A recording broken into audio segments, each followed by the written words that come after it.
Alors, dans le journal d'aujourd'hui, La Montagne, Corrèze, j'apprends qu'Édouard Philippe est candidat à la prochaine élection présidentielle. Alors, les propos rapportés de l'AFP directement, j'imagine, sont: je serai candidat à la prochaine élection présidentielle. Je me prépare pour proposer les choses aux Français. Ce que je proposerai sera massif. Les Français décideront. Alors, plusieurs choses. Petit 1, on constate que la presse écrite sert encore à quelque chose. Parce que sur YouTube, j'ai pas été informé qu'Édouard Philippe se présentait officiellement à l'élection présidentielle de 2027. Donc la presse écrite sert encore à quelque chose, c'est une évidence. Donc maintenant, si vous voulez voir l'article, voilà, hein, bon, j'avais cette taille, là, hein. C'est pas la folie.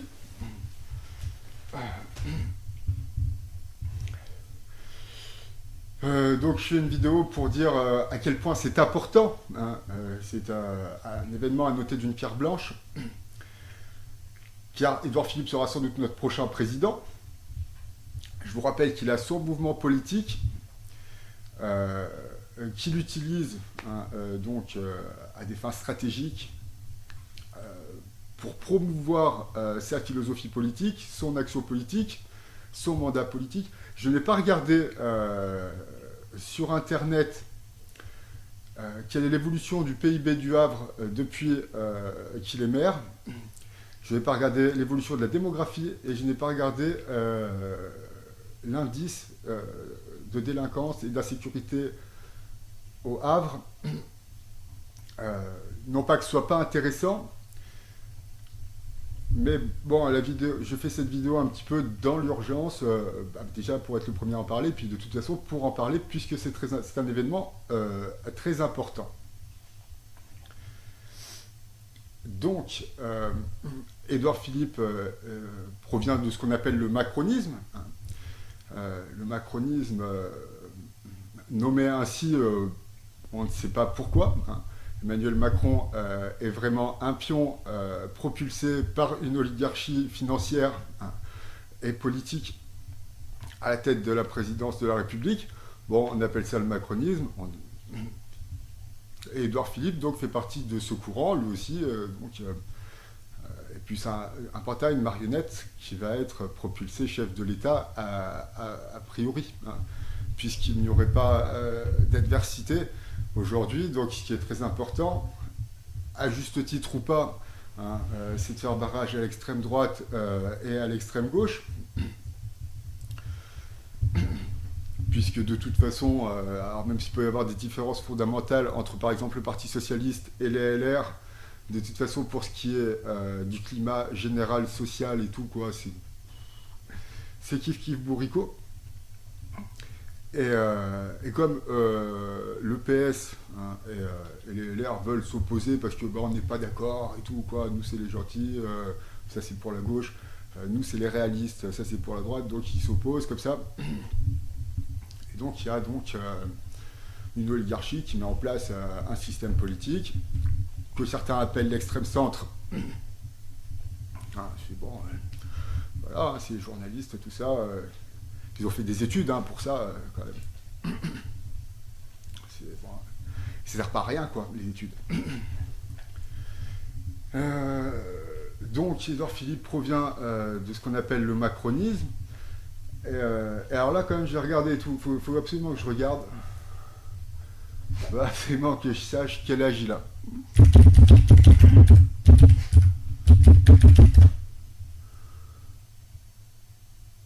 « 53 ans. Ça va, pas trop vieux. 53 ans. Les prochaines élections, c'est 2027. Il y aura 56 ans. 56 ans et tout. Et Emmanuel Macron.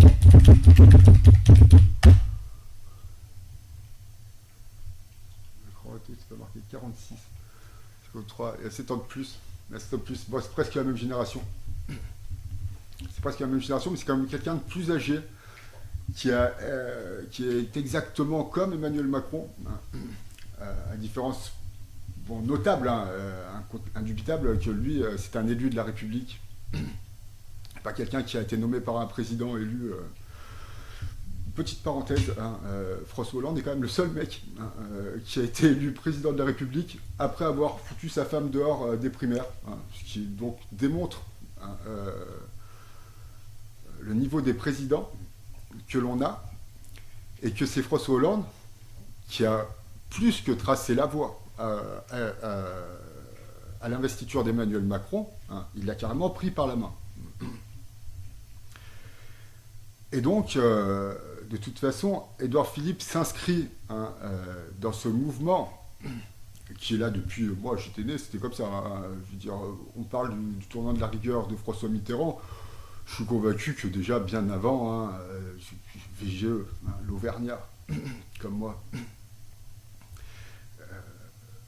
c'est déjà la même politique, hein.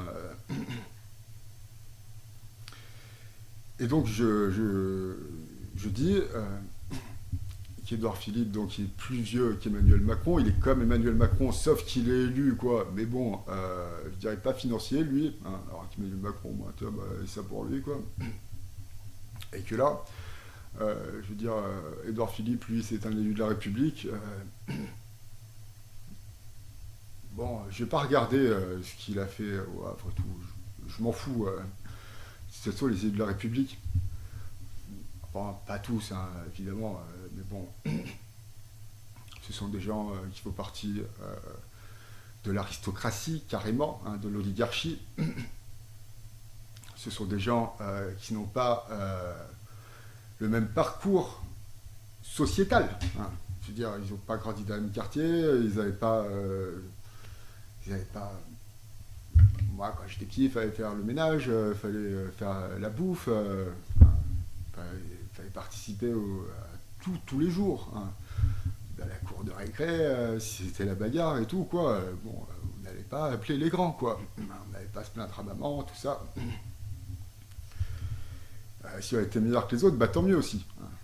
Par contre, bah, on ne fait pas cité de classe, hein. Je ne doute pas qu'Édouard Philippe ne fait pas cité de classe, mais bon...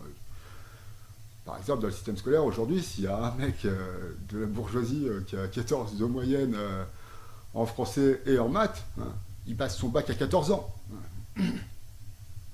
Ce qui n'est pas le cas de tout le monde, hein. Tu peux avoir parce que c'est le système de l'oligarchie, hein.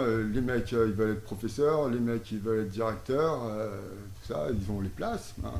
Et puis, bah, tiens, nos copains, les fils de leurs copains, tiens, bah, s'il est un petit peu plus fort que leur fils à eux, pas que les autres, hein, pas que les citoyens normaux.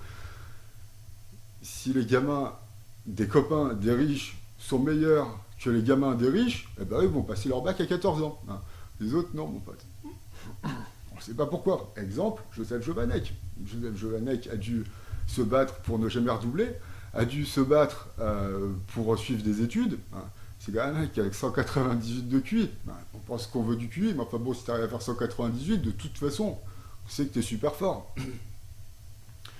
Des mecs, ils ont 140 de QI. Hein. Ils travaillaient pas quand ils étaient enfants, ils travaillaient pas l'été. Ils passent leur bac à 14 ans. Les mecs, ils seront journalistes, sociologues, ou ce que tu veux. Hein.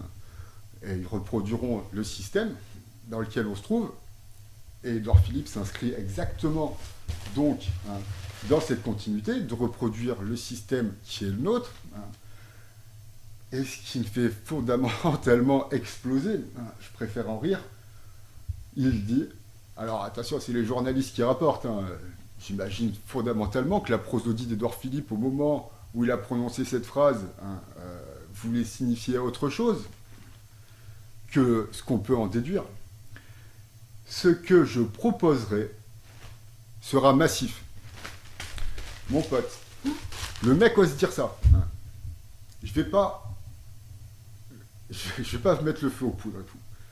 Aujourd'hui, je vais dire des choses massives à faire. Il y en a. Hein. Et on sait, hein, il ne va pas mettre le feu aux poudres, Édouard Philippe, hein, que ce soit chez les Blancs, hein, ou chez l'immigration. Le mec, il ne va pas mettre le feu aux poudres et tout.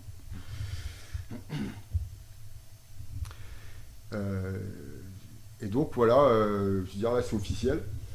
Donc tout ça pour dire que c'est officiel. Pour le futur, pas de changement. Hein.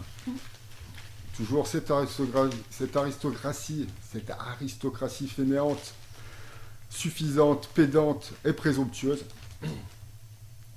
qui se maintient au pouvoir, puisque de toute façon le peuple est bien étouffé par le système pédagogique, en particulier. Hein. Surtout, je veux dire, tous les profs et tout, quoi. Moi, je l'ai vu, hein, ils sont sympas, les profs. Hein. Bon, ils font pas sauter de classe, il te faut redoubler, tout, quoi. Pourquoi qu'est-ce que j'ai fait, quoi. Et donc, comme ça, et tout, il faut l'ENA, et tout, il faut des écoles de journalisme, il faut les payer, les écoles de journalisme. Hein. L'ENA, il faut être très très riche pour y aller, quand même, aussi. Hein. Même déjà, pour faire un DUT informatique, mon pote, il n'y a pas de pauvres. Hein. Je veux dire, peut-être les immigrés, machin, et tout, quoi, qui peuvent y aller. Je sais pas, mais bon, si t'es de la classe laborieuse, mon pote, t'y vas pas, de toute façon. Et c'est pareil pour être journaliste, pour être... pour tous les postes à responsabilité. Bien sûr qu'il y a des gens qui viennent de tous les milieux, qui sont des hommes politiques, des journalistes ou des fonctionnaires quelconques.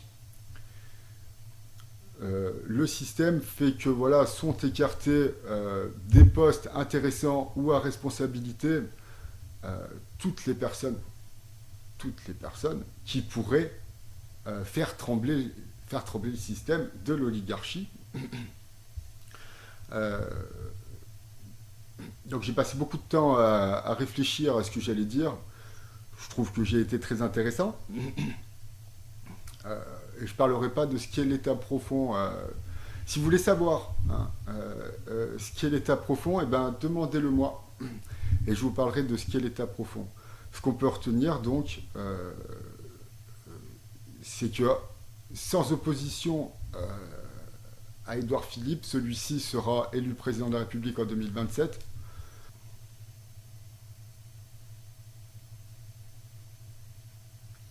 Donc aimez-vous les uns les autres.